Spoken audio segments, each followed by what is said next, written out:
Hello, Lynette here. I just wanted to wish all my friends Merry Christmas. I hope that you have lots of festivities planned. I have a party tonight. My mom's 85 and this is her first Christmas since my dad died. So we're all going over there and having a surprise Merry Christmas with her. I hope it goes well and she doesn't die of a heart attack as we burst in screaming, Merry Christmas! And then tomorrow, my son and his wife and daughter come over and we have Christmas Day together. So, very nice stuff. This is my son that I spoke a few months ago about how he's a liberal and we don't see very much of him. But when we do see him, everything is perfectly fine. And it's the first we've seen my daughter-in-law in several months. So hopefully everything will be perfectly fine. So I hope that things go well with your family too. And I hope that anything that they always talk about Thanksgiving, maybe Christmas is a little bit more of a kind holiday and people don't really worry too much about that brouhaha going on between the two political parties. But I hope it goes really well and you have a lovely day. I think that we have a lot to look forward to in 2019, not least of which is the situation in the rest of the world. I think that there is so much good stuff that's happening that we can really look forward, I think confidently, that things are going to be changing. I was listening to some stuff and I realized, I knew this, but I'd sort of hadn't really thought about it, how Theresa May, how the Brexit vote happened in June of 2016. And then Donald, of course, was elected a few months later in November. And these two things are very closely tied in the great story of life. And I've talked about this before about how if A happens and B happens and you don't put them together, son of a gun, C happens too. And it's sometimes kind of astonishing how things work that way.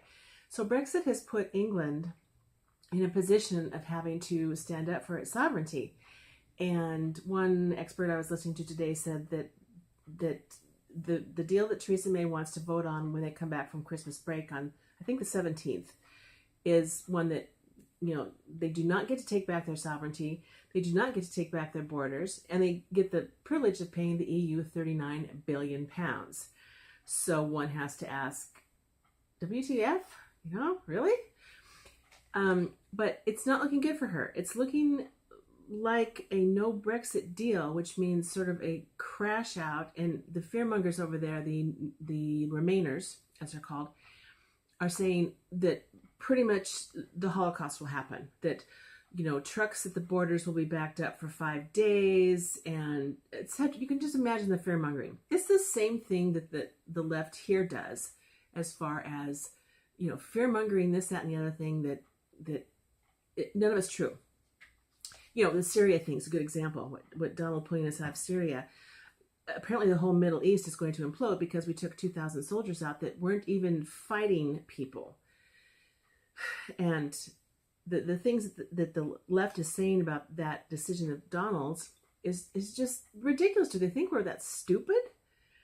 You know, Singapore, China, Australia, Japan, Canada, and the US all have free trade with other countries, and I believe they all follow the WTO rules. So why can't England do the same thing? Why can't England decide whether they're going to have tariffs here or no tariffs there, and how much, and like a sovereign nation does? And the reason that the EU is against this is because it hurts all of their other plans. They can't have somebody walking out that's so huge, as such a fundamental partner, and not feel like they've lost power. Because if the UK walks out, Italy probably will too. They're talking about it. They're muttering about it. They have a very strong leader in Matteo Salvini. We've talked about him. So I have great hopes for a lot of things across the world in 2019.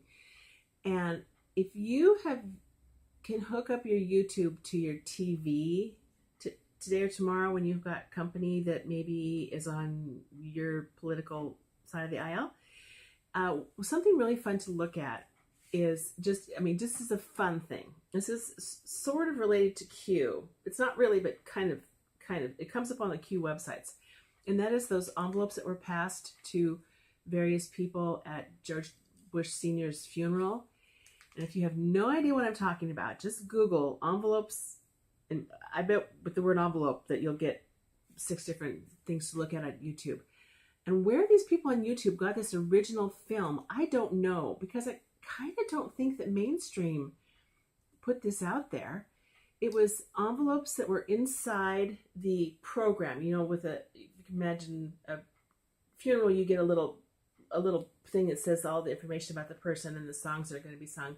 In the case of George Bush Sr., it was basically a book, you know, like an envelope thing. And then inside of that was a small envelope the size of like a birthday card. And the Obamas got one, Mrs. Pence got one, and the Clintons got one, and Laura Bush got one. Now,